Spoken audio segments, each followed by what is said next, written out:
Hello and welcome to Impact Stories on AAU TV. AAU TV is the voice of higher education in Africa. And Impact Stories is dedicated to celebrating academic mentors all over Africa.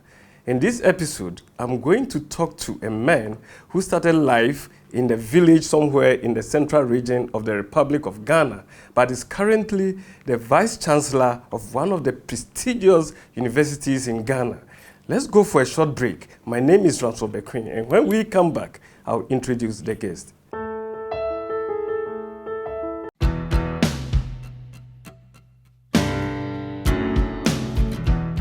One of the universities set up in our pre-independence era, the Kwame Nkrumah University of Science and Technology.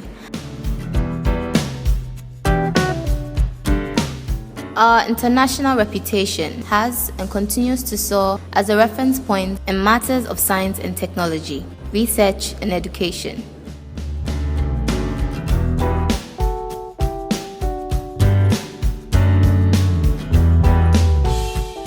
We believe that the future belongs to those who have sound technology acumen. I love USD. I love KUST.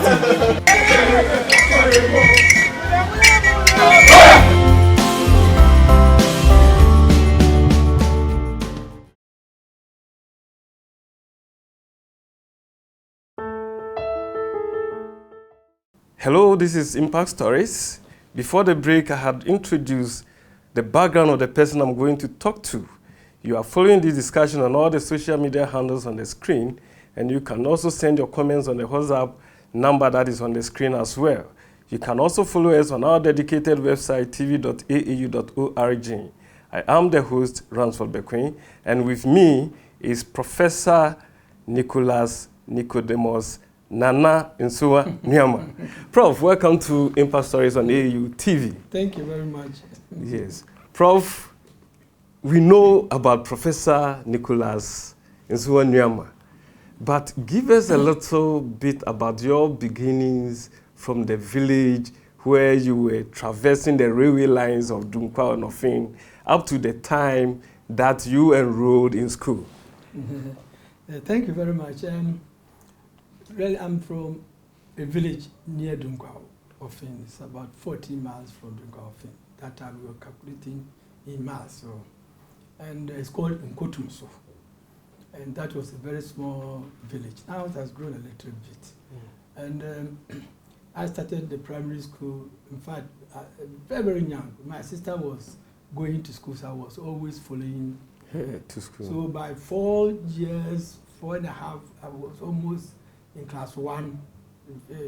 Then, so I went far, very fast. Okay. Education. I was at least in the primary school. Then I finished the elementary school, and in the village those days, your mentors were the Catholic priests, the teachers, and then maybe the musicians who will come around. These are the people you have them as mentors. So I wanted to be a teacher or a Catholic priest. Okay. So I never attempted even the O level at all. I'm sorry, a common entrance examination. No, I never attempted at all because I wanted to be a trained teacher. And also because I knew my mother couldn't afford to take me to secondary school. So training college was free. So I went from the middle school, then I went to St. Augustine's Training College in Bogoso. Okay, but before you went to St. Augustine's, or before you completed middle school, were you not to write the common entrance at the middle school level? No, the middle school has a middle school leaving certificate, MSLC. Okay. So when you finish middle school, you can finish the middle school and get your middle school certificate after Form 4. You go to primary school 6 years and middle school 4 years. Then you get a middle school certificate. But those who want to go to secondary school, Form 2, from Form 2 you could sit for the common entrance and go to secondary school, or complete the middle school and still sit for the common entrance and go to secondary school. Okay, so you never opted to do the common entrance? I knew my mother would not be able to afford it. And so I said I want to be a teacher. Okay. Then I went to training college. Wow. So you went to St. Augustine's at Bogoso? Bogoso, yes. Okay. And then... So what course were you pursuing over there? No, at that time, a teacher, you are trained to teach all courses. Okay, all right. So basically mathematics, history, geography, English, art, drawing, agriculture, science, and everything. In fact, all courses that are taught at the primary school and the middle school, you are trained in them. You are trained up to a certain level. I mean, because you are not to, you have to know something more than the pupils, but not to O-level standard. Right. But more of methodology. Teaching methodology. How to teach whatever you know. Right. So that is what. But it turned out that before we finished the training college, there were friends or there were mates who had gone to secondary school before coming. Right. And so they knew what you call the O-level certificate. Sure. So when we were in final year, some of them taught or told us about the O-level, and they thought that if you could write the O-level and pass, the education service will consider you as somebody who had gone to secondary school and had gone to training college as a post-second. That's what those days we called them. So that is why some of us, when we were in the final year, we registered. In fact, that was the first time I heard of O-level. Oh. Yeah, the first time I heard it. So we registered, and then we bought books, and then learned these things on our own, about 6 or 8. And then we shared the courses among ourselves. So I was good in maths. Okay. So I would take the maths book, learn it, and go and teach your colleagues. The colleagues. And then we'll take geography, learn. Come and teach. And I remember when I told my mother, when I went home, and I said, I want to go and register O-level. Of course, if I didn't know, she wouldn't know. My mother was illiterate, full one. Right. So she said, and then I explained to her that, see, this one, when I finish, it's like going to secondary school and then going to training college. And I said, Kwame. Now, in Tree, we said, Kwame. Now, college back and I did also pay back. Kwame, the first college you attend, you haven't finished. And you want to go and do another one. So I had to talk to some teacher there who went and convinced your mom give the money to register for the O-levels. So we registered, and then when the results came, we passed. Intriguing. Yes. Intriguing. You spoke about some of your colleagues then. Do you remember any of them? Oh, yes. I was chatting last week with the school prefect, the college prefect, Boama. Okay. Techiman. He was, I think, teaching in one of the schools. In fact, he was our best student. No, he was always first. Okay. Let me ask. You were very good at maths then, right? Did you take any leadership role or position whilst in a training college? No. In fact, I was the college librarian. Right. That's this thing. But other positions you have to fight for and so forth. I'm really not. I've never been interested in this since infancy. Okay, so you finished the training college. Yes. And so what was your career ambition then? To be a teacher? To be a teacher. So I went to the village called Buabenso, also close to Dunkwa. Right. In fact, my mother didn't want me to be going far. That's why I went to Bogoso Training College. Right, which is also closer. Close. In fact, there were two colleges closer. Sefiwi also and Bogoso. They were close. But she said that because Bogoso was a Catholic school, I should go there. So that's why I went to Bogoso. So when I was coming out, I also applied to be around Dunkwa. So I went to a place called Buabenso. That's where I taught for about 3-4 years before I went out. And I wanted to be, honestly, I wanted to be a teacher. Right. But just that after O-level, then I had been introduced to O-levels. So then the other one is A-levels. Okay. So when we came out as a teacher, while I was teaching, I tried to do the A-level. So I went to Kumasi University. Okay. And now imagine it was that place because I didn't know anywhere. So I went there, bought some books, and then came and registered, and bought the syllabus, came and registered. So in the village, when I was teaching, in the evenings, the night, then I would start reading around, studying. So the O-levels I did once. You did the O-level once? A-levels, I did it about 2 times or 3 times. Yes, because you were self-taught. Self-taught, and the first year, it was too ambitious. Because you just finished training college, and the O-levels you struggle to do it. Then you go and buy books to learn A-level in 1 year. No, that was close to impossibility. And later I realized that it was so ambitious. Okay. But even though I got some C and then E or whatever, and then I think Then you remember the adage, try again at first if you don't succeed. Yeah, just I said that I will go. And then when I went, the one I had C, I had even got E. And the ones I got E, I got... You reversed. Okay. Yes. And then the third one, I took another course I hadn't done at all.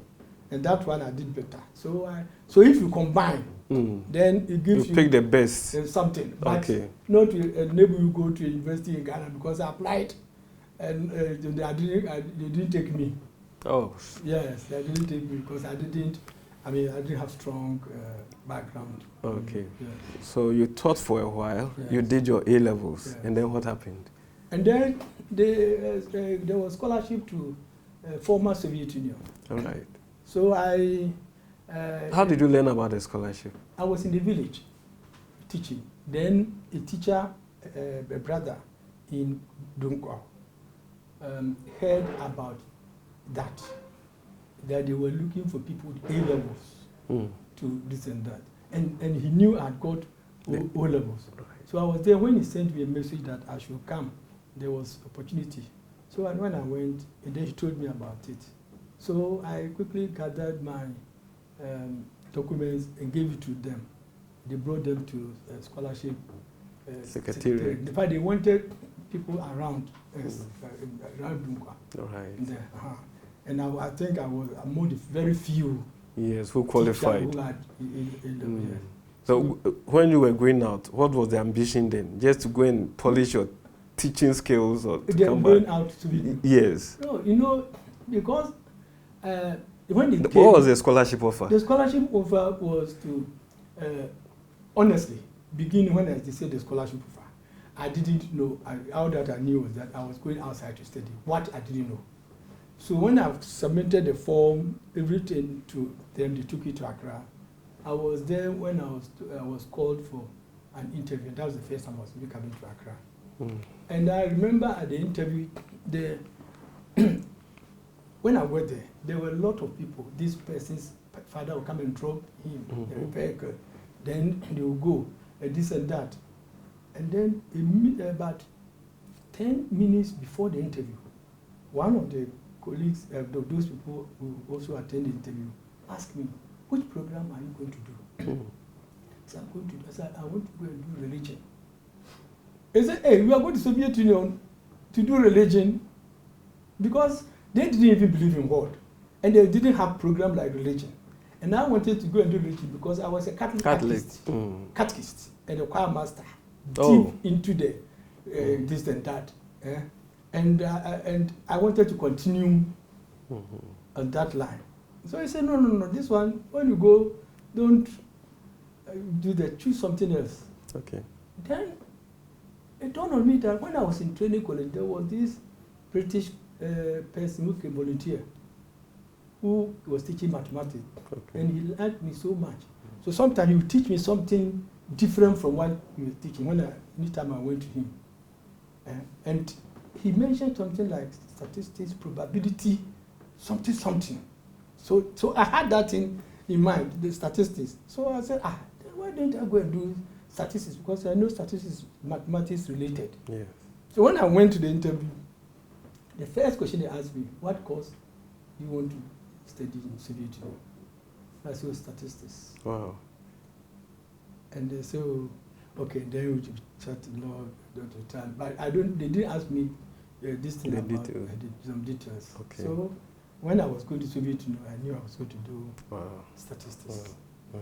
And really, when I went, I realized that I was the less knowledgeable among all the people I went to. Really? Yeah, we were about 90-something who went that year. And the class I entered, and in fact, I was the less knowledgeable because all of them had gone to sixth form. And most of them were at the university before, because that time conditions were so bad that even second year, university, final year, people would leave and go. And I realized I was the less educated, less knowledgeable. I took the A-level as a private candidate. I read what I understood. Exactly. And not what I'm supposed to know. No. When you take the book, I remember there was a book in economics, Alden Livingston. The first topic was national accounting. When I took, in fact, even it discouraged me from pursuing this thing. When I was doing the A-levels, I didn't understand anything. See, until I got a book by one Nigerian, Armundaran, then that opened up a little bit. So you are selective. You see, private. So you are selective. So you realize that even though you have gotten some grade, you are not the same as those who went to the university, etc. Yes. You know, the surprising thing about what you are saying is that you came out as the best student. Yes, because I knew I didn't know. I knew I didn't know that. Okay. So what I did was that whatever they were teaching, I was trying to repeat. And the good thing was also that the Soviet Union, because we were going to study it in Russian, they started everything from the scratch. Okay, so you are all on the same level. So the language, after 3 months, then they started introducing the courses like that. So they will start plus in Russian means plus, minus minus, multiplication homogeny. You see, so you learn the terminologies. While you learn the terminology, you are learning them with examples. So you will learn board mass, and then this and that. Then you come to simple equation: 2x plus 3 equals this. Teaching you how to say it, but still teaching you. They bring you to simultaneous equations. You see, so it was a gradual process. So what I did was that, because I knew I didn't know, I was learning extra hard and everything. And fortunately, I met one Professor Yeboah-Mensah, Cape Coast University. He's a good physicist, extremely good. So he had finished precept, and he read mathematics, physics, and so forth. So he was good. So anytime they had a difficulty, then I'll go to him. You go to him? To him. So sometimes the night, 12, the 2, this and that, and then we explain things to me. So by the time we finished first semester, the class, I was their best listener. Before we finished the first semester. Whoa. Yeah, so before we finished the semester. And then the second semester, the same thing. And then I moved from where Professor Yeboah-Mensah was, Kishinev, and went to Odessa. And then right from the beginning, I took up the whole this thing. So that is hard, because I knew I didn't know. I was ready to learn. Extra hard. Okay. Now, Prof, what degree did you get at the end of your study in Ukraine?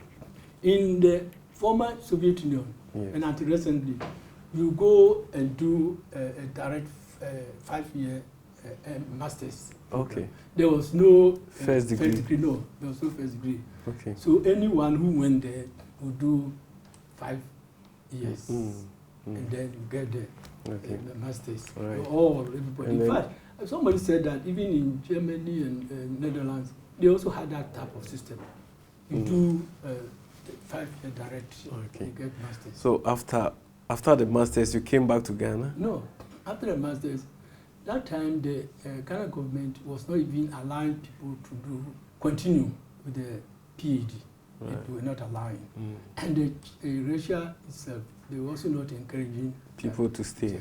But when I finished, before I finished, the ambassador then, Mr. Nipa, was going tour on all the universities, and he came to my university, and the authorities told him that this particular, if you are lying to go home, you have wasted resources.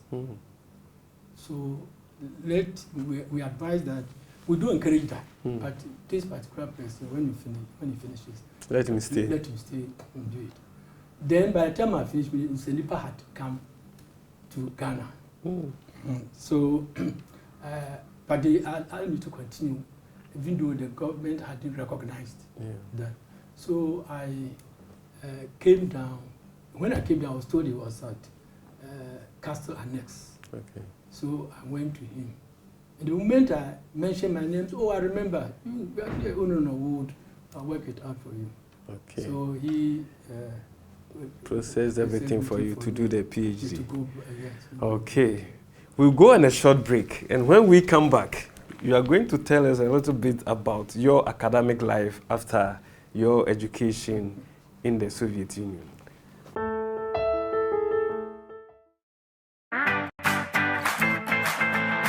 Are you a fresh graduate from senior high school or a mature applicant? Thinking of a university to enroll in Ghana? Is it possible to get a university of high moral and discipline standard? Then look no further than the Presbyterian University College Ghana, where we believe in holistic education. We train the head, heart, and hands. We are a Christian university accredited by the National Accreditation Board Ghana and affiliated to the University of Ghana, Legon, KNUST, and University of Cape Coast. We offer instant employable programs such as physician assistantship, nursing, mathematics, rural and community development, environmental and natural resource management, business administration, social studies, business studies, information and communication technology, business economics, agribusiness, with experienced, innovative, and disciplined lecturers to take care of students' needs in a conducive environment. Our campuses are located at Okuru Abetifi, Ekriapem Ekuropong, Asante Achin, Tema, and Kumasi. Wondering how to apply to the school? It's simple.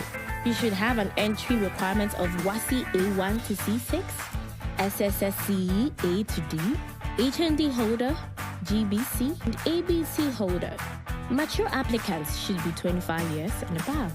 Apply by purchasing an e-voucher at 100 Ghana cedi from the following banks: Agricultural Development Bank, GCB Bank, EcoBank, HFC Bank, Prudential Bank, Unibank, Universal Merchant Bank, and Fidelity.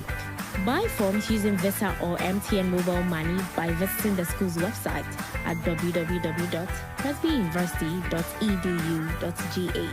Application forms may also be obtained at all college campuses, the Presbyterian Church of Ghana Head Office, Osukoku Hill, and all PCG offices throughout the country.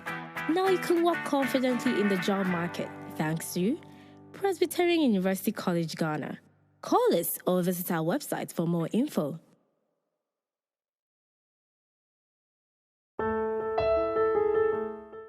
Welcome back from the break. This is Impact Stories on AAU TV, the voice of higher education in Africa.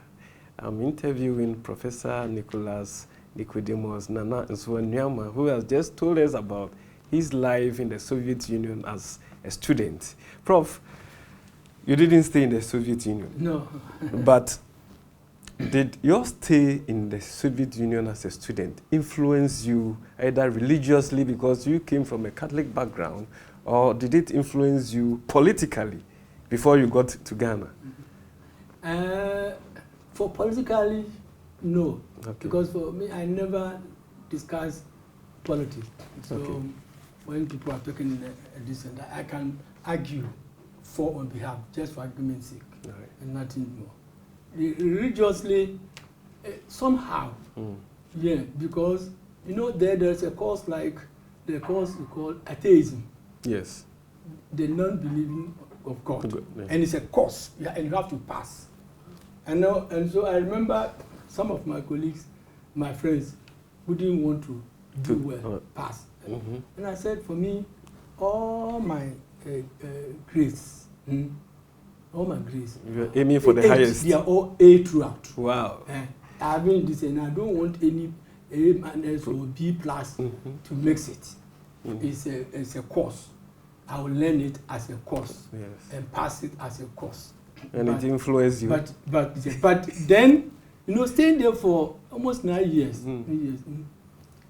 When I came down at first, I realized I was not too much eager to go to church as I used to be. The catechist, I knew myself. In fact, when I was going, the Catholic Standard even published it. Yes. But it influenced me a little bit. Oh, okay. But for God, you cannot proceed. So how did you integrate into the Ghanaian society when you returned? I came straight to the university. Okay. Was the university ready to accept you because, as a staff? Yes. Even when I was there, somebody told me that, so those in the Soviet Union, the university doesn't recognize this and that. And I said, why? Well, who said it? Statistics, everywhere statistics. There's no difference between American statistics, Chinese statistics, UK statistics, or Soviet Union statistics. This and that. And meanwhile, I was using books, different books. And sometimes I'll take holiday time for holidays. When people are doing the holiday in US, I'll go to the UK, library. Yes, Imperial College Library. I'll go to this and that, and I'll be So for I knew I was coming to teach, so I was preparing myself. Okay. Yeah. So when I came, we did it. In fact, Professor Odum, I came. He saw my transcript, this and that. It didn't take him. At all. Okay, so you stayed, in fact, all your life, or most of your working life has been with academia. Yes.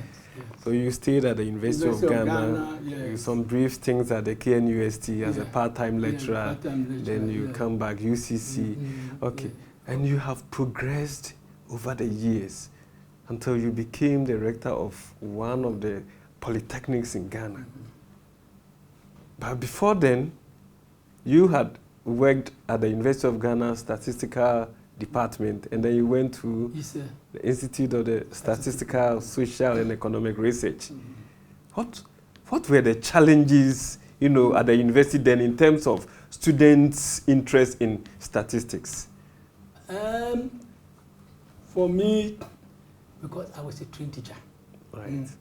So when I'm teaching, I teach in such a way that students get interested. So that is why I always want to teach. When I was in the Department of Statistics and a diploma program, I always want to teach. One of the courses should be at the first year to whip the interest in the students. So I didn't find any challenges because I remember one time at Statistics Department, after teaching, somebody came to me, Issa, he was called Issa. He came to me and said, that was the doctor. Doc, you're too good. And then he said, he continued like, if you had gone to America, it would have been marvelous. I said, what do you mean by that? You think it's a complimentary? You think you're giving me any compliment that if I go to America? Who told you that the statistics in Soviet Union is not the same as Komodoros axioms, Markov's chain, the Chebyshev inequalities. I didn't know all these not Russian statisticians, mathematicians. Yes. So please. Because they all do regression analysis. Regression analysis. Exactly. Yeah. So for me, I loved teaching. So you love teaching. Yes. Okay, so let's fast track. You became the chairman of the board of Regent University of Science and Technology. I think for a period of 4 years. No, from its inception. From its inception in 2005. Yes. And then from the chairmanship, you became the president of the university. Yeah. I mean, I can't relate somebody being a chairman and then coming over, because the chairman have oversight responsibilities over the president. Yeah. Then is it a step down to become the president? So how did it go for you? No, the private university, It's different. Okay. You see, at the president, you can be a chairman, but because the founder is there, you see, the founder. So like Regent, the founder was the president. Right. And I was the chairman of the council, trying to streamline the activities, trying to see how we can push the university forward and so forth. So when I was about to finish Kumasi Technical University, 2014, he called and said, "Oh, I want to step down as this and become a chancellor. Okay. So I want you to be the president." Yes, okay. Then 2014, when the time came, they extended my period, my tenure for another 2 years. So I called and said, "Oh, please, then get somebody to take that position because I can't come at that time." Then so we'll wait for you. Whenever you finish, you can come. So when I finished, then your term, then you had to go. Then I had to go. In fact, before then, it's good he had told me earlier because before then, other opportunities had also come. You were being poached. Yeah, other opportunities come. One of the individuals, for instance, said, "Oh, when I told him about the regent, they said, so go and let you know how much you pay you twice." And I said, "No, I mean, I'm not going to follow money. Yes. The principle is that, and I want to have a principle. And that I promised. So I'll go. You so go. That's why." Okay. Now, just you mentioned the Kumasi Polytechnic. You became the rector of Polytechnic and subsequently transformed the Polytechnic into a technical university. Can you tell us briefly about your stint in this Kumasi Institute and the transformation that you brought there as the rector and then as the vice chancellor interim? Yeah. Okay. You know, before I went to Kumasi, I also applied Legon as the vice chancellor. So we were three who were shortlisted for consideration at the council, University of Ghana, and I mean they gave it to IT, and rightly so. The prosperity was my even director at ISA, so they gave it to it. That's good. But then I had a lot of ideas that I wanted to implement. So even though I didn't want to go to the Polytechnic, because for instance, when it was vacant, some of them encouraged me to come and apply. So I don't want to go in, I want to be a Legon. But then Professor Donchi, I called him, he's at K University, that, "Oh, I've seen this advert, please apply and go to, they said, no, I will not. Why don't you apply? So no, I don't want to. But then the last minute, a day before, then you put in your application. So when I went for the interview and I finished, my university teacher, I said, Kumasi will be a university by the time I leave. Wow. So right from the beginning, I started preparing Kumasi, not as a polytechnic, but as a university. So the first year, second year, the vehicle they were going to buy for me, I said no, they should use that for scholarship, I'll use my vehicle. So the first year, second year, we bought the car in my second semester of second year. The first year, immediately I went to November 10th. By February, March, I'll send people to China to stay. People didn't want to go to China. In fact, now it has become common. It's so common. Now even the universities, the tertiary universities are sending. Those days, nobody wanted. Nobody, even the Polytechnic, they were not interested. So I started this China. Now they have Confucius Institutes all scattered. This Confucius Institute, when they settled this and that, they were bringing it to Kumasi. Okay. But you need that it was Polytechnic and this and that. So in the long run, they had to take them to the bigger universities. So as I said, right from the beginning, I said Kumasi would be a university. So I was working towards that. So Kumasi became the #1 Polytechnic, the first Polytechnic. In fact, 2014, Kumasi was the 6th best tertiary institution in Ghana. Yes, after Legon #1, UCC #2, UCC #3, UDS #4, Winneba #5, Kumasi Polytechnic #6. So where was Ashesi? Oh, They were then under another university, yes. No, but still, they were all tertiary universities we're talking about. Okay. Tertiary institutions. Right. But at that time, when Kumasi Polytechnic is the where are the others? Okay. No, you can't be. It's true. Yeah, because and I had, you see, when I went there, Kumasi Polytechnic, we had only 6 PhD. But before I left, we had about 60-something PhDs. No. And we had about 60-something doing PhD. No, there were only 6 staff who had PhDs. Yes. But before you left, we were 60-something. so that's 10 times Yes. And then not the only number. that, we have people we have sent doing their PhDs. Oh, of course, then that qualified you to be a university. And not a lot of them. Now they are coming. In fact, they are coming back. Most of them are finished and they are back. Oh, okay. When I went, there was one senior lecturer. No senior lecturer. Before I left, we had 101 senior lecturers and 7 professors. Prof, there was no senior lecturer. No senior lecturer. When you went. No. So what was the magic wand? No, you see, I said I want to make a university. So for me, all my attention was to make the university. And you see, I had been at Legon. Yes. So I know the university system. Right. I had been the deputy government statistician, acting government statistician at the ministries. So I have the public service experience. So combining the university experience and the public service experience and the contacts, the connections, the this, the that, really pushed me. I knew what I was doing.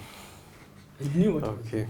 Now, you spoke earlier on about your investiture at Kumasi Polytechnic, and you said you wanted to make it a university.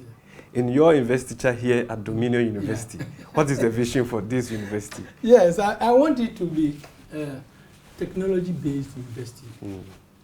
So instead of always looking for books, they want to go online.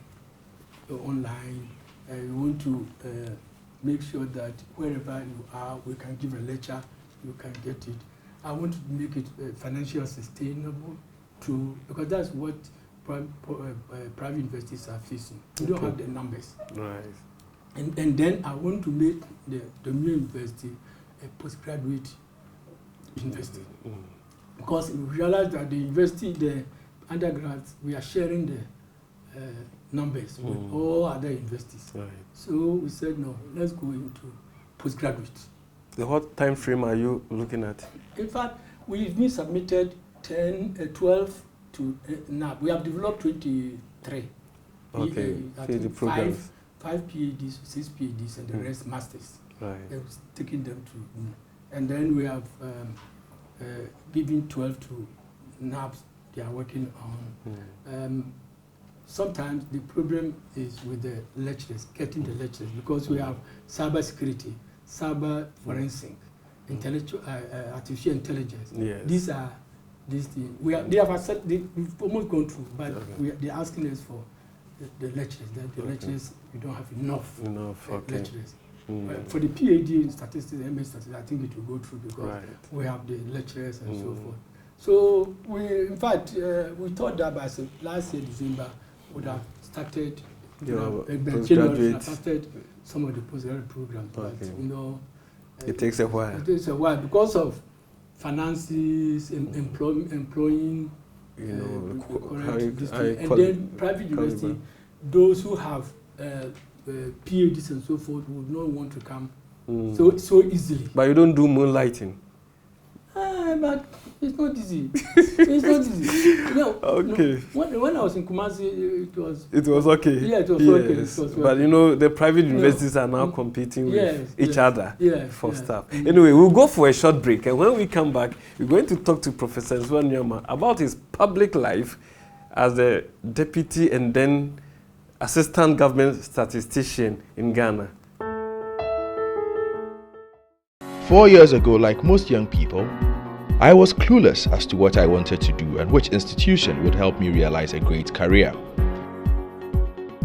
What better place to pursue this dream than Blue Crest College, with state-of-the-art lecture halls and experienced lecturers, as well as equipped computer labs. Blue Crest is indeed the right starting point. With certificate, diploma and degree programs in information technology, business administration, journalism, oil and gas, Blue Crest is the one-stop institute for everyone who is looking to have a great career. Enroll now.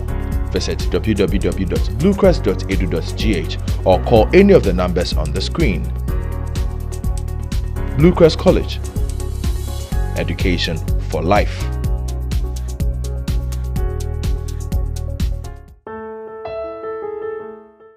Welcome back from the break. This is Impact Stories on AAU TV, and I'm talking to Professor Nsowah-Nuamah. We've delved deeply into his academic life, into his vice chancellorship in 3 universities in Ghana. We're going to talk about his public life. He's been a consultant, a researcher, and everything an academic would do. But Prof, you also veered into public life for 5 years, and you became the deputy government statistician in May 2004 to June 2006. Then you became the acting government statistician from June 2006 to April 2007. Then you came back to become the deputy government statistician from May 2007 to September 2009. Can you enumerate some of the challenges you faced and then some of the successes that you also chugged in your public life? Yes. Actually, I always have been thinking about statistics in general after practicing at the university. So when the time came that I should go to the statistical self to assist, I didn't hesitate. I would say that when I went there, there were no such difficulties per se, because this was my area. Okay. And then when I was doing statistics at the Soviet Union, I did what we call sectorial statistics as a course. Okay. And then as even different courses. So I did industrial statistics, economic statistics, agri statistics, construction statistics, all those things. So for me, when I went there, it was something I didn't find difficulty at all. So sometimes even the inflation consumer price index, when the man was calculating, I'll go and sit with him and then we'll do it together. Yes.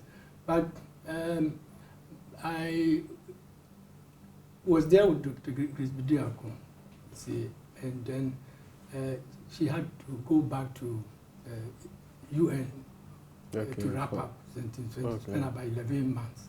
And so I was acting. Acting, yes, right. to act.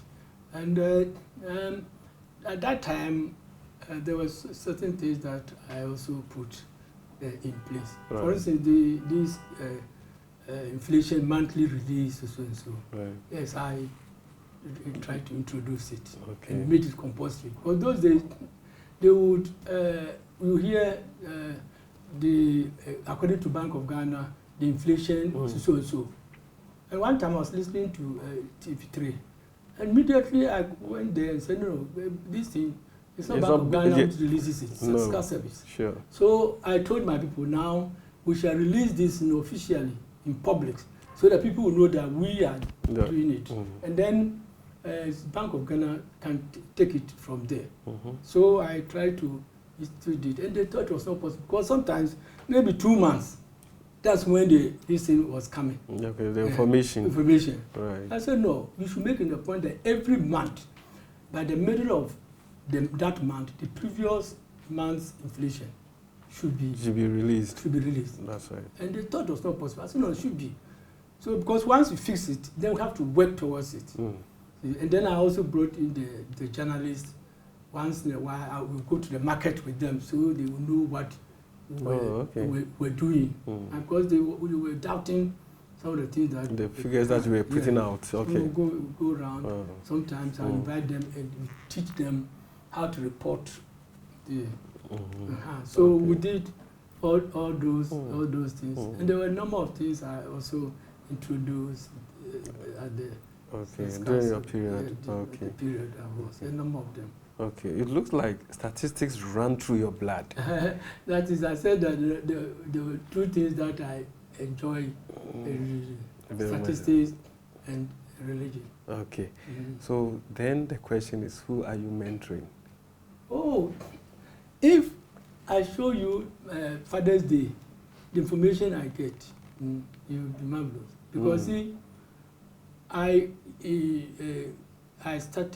brought the idea of forming Ghana Statistical Association. Okay. When I was at the Department of Statistics, and I pursued it till we formed it, and I became the General Secretary.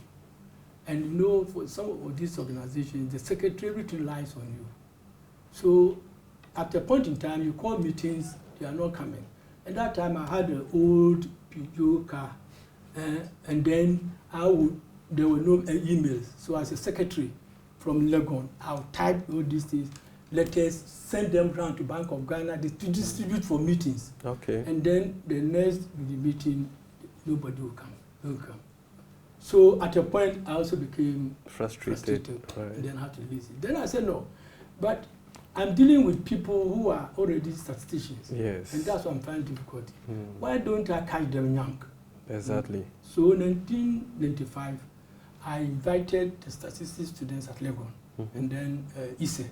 Right. That's when I was at ISE, that we want to form an association.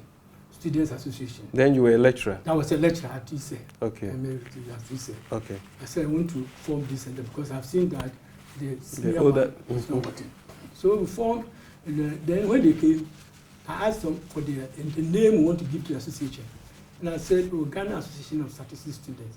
But let's discuss it. But the moment I finished, oh, no, we take that. Wow. So from there, we expanded it to other institutions. Wow. So we have, and then since from that time, every year, twice a year, I'll organize computer training, SPSS, research methodology, data analysis. So they will come from Tamale. We're moving from this year. Region to region. So maybe Cape Coast University, I'm going to arrange for their lab, then bring all of them. And I use some of my former students as teachers. Then they will come and teach. We do charge anything, and then if anything, I will remove money and pay them. And now, I mean, you are selfless. So I spend a lot giving them the training every year. Then, when they finished, they were insisting that when is the mother association going to be formed? And I knew it was difficult. So we formed what we call Ghana Association of Statistics Students Alumni. Okay. That is more or less like young statisticians. Yes. And then trying to look for opportunities for them. Maybe if there's a survey here, then I'll write this. If this and that, I'll write and organize them. Even National Service, I'll send a list to National Service for the executive, for those active in this and that. So for them, in fact, my mentees are the statistics. And I've mentored a lot of them. Some are professors. Really, there's no question about who you have mentored or who you are mentoring. Because I know everybody who did statistics may have passed through your tutorship. And my books. And your books. Yeah, so we'll talk about your books. As an academic, a researcher, a consultant, and a professor, you either publish or you perish. And when I went through your CV, 28 pages, about 3/4 were your publications in refereed journals, in books as co-author, etc. So what have you not published? I mean, somebody was even wondering that you were a deputy government statistician, acting government statistician, you were rector, you were this and that, but every year you produce a book, every year. So when do you get time to do all this? And I said, I don't sleep in the night. That is a fact. Yes, I don't sleep in the night. You don't have a social life? Oh, no. Oh, ask. When I enter my house, in fact, if I won't go to church, and I enter my house on Friday, Saturday, Sunday, Monday, that's when I'll come out from my room. I mean, I'll come from my room to eat, all right, and go back to my study, whatever. I don't even step outside the gate. The compound itself. Wow. You see, the compound itself, I don't step out. Because I don't sleep, I sleep better during the day, especially when I finish eating. All right. You take a nap. All right. And then these days, when for instance, I go home, Middle I go home, I can sleep maybe 8, and then maybe 10 o'clock, 11 o'clock, I wake up. Okay. And I always think that it was daybreak. Okay. Because I sleep deep. So when I wake up, I think you are refreshed. And then I won't sleep again. Okay. So I've written about 18 in different aspects of statistics. Okay. And I did that because I realized that we didn't have books. Actually, the books were non-existent. Non-existent. Yes. So I needed to write first. This was a handout. So even at ISE, if somebody is coming to teach, I would write the course outline and then the books, the handout for the lecturers. Oh, okay. And they were using that to teach. And so at the point in time, I decided making them into books. And I promised that every year I have to bring something out. Every year I have to bring something out. And my background that I didn't have a teacher. Yeah. So all my books, you don't need a teacher to teach, to read and understand. All my books. In fact, somebody... It's self-explanatory. All right. A lecturer in Nigeria called me that there's a course. He wanted me to write a book on it. I said, you are teaching a course. I've never thought that because of the way you write. You write, I mean, everybody enjoys reading your book. So which of the publications is your best and which one has made the most impact?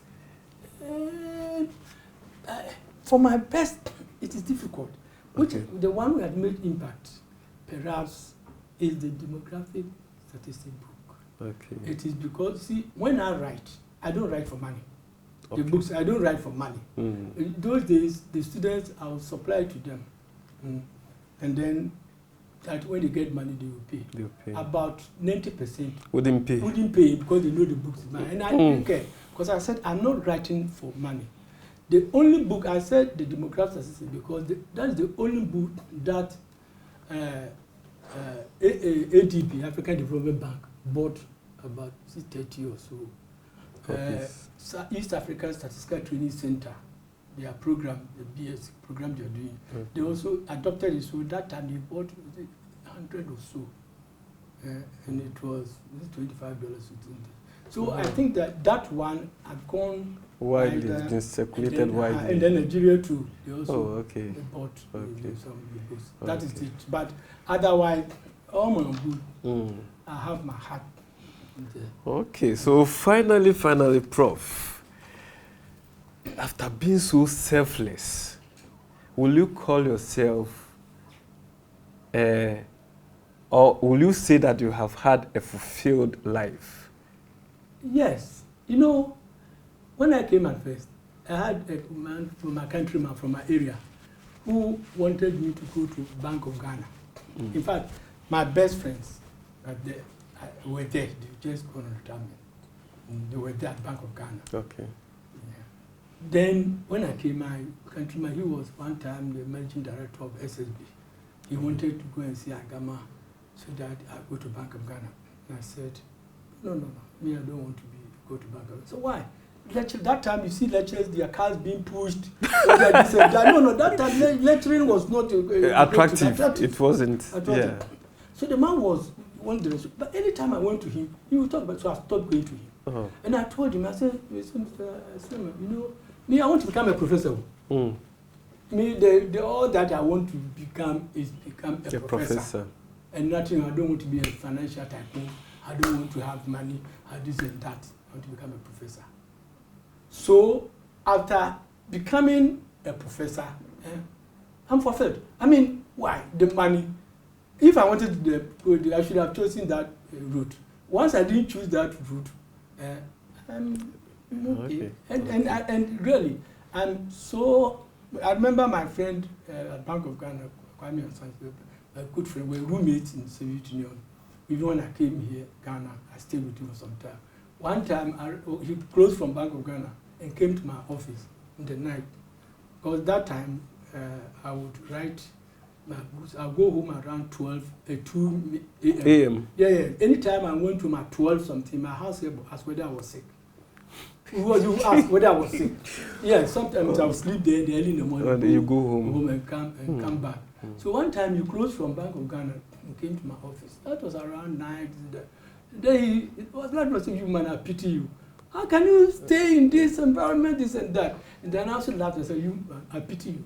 When you go home, what will you do? You go and sleep. Is that all?" You see? Yeah. So everybody, everybody has what makes him feel fulfilled. Yes. And for me, your passion was to become a professor. Okay. And then contribute to academia. That's it. Also soon we have come to the end of Impact Stories, and this has been a very nice interview with Professor Nicodemus Nana Nsowah-Nuamah, who is the current president of Dominion University. A good conversation never ends. This is just part 1. Stay tuned in for other programs on AAU TV. Take care and bye.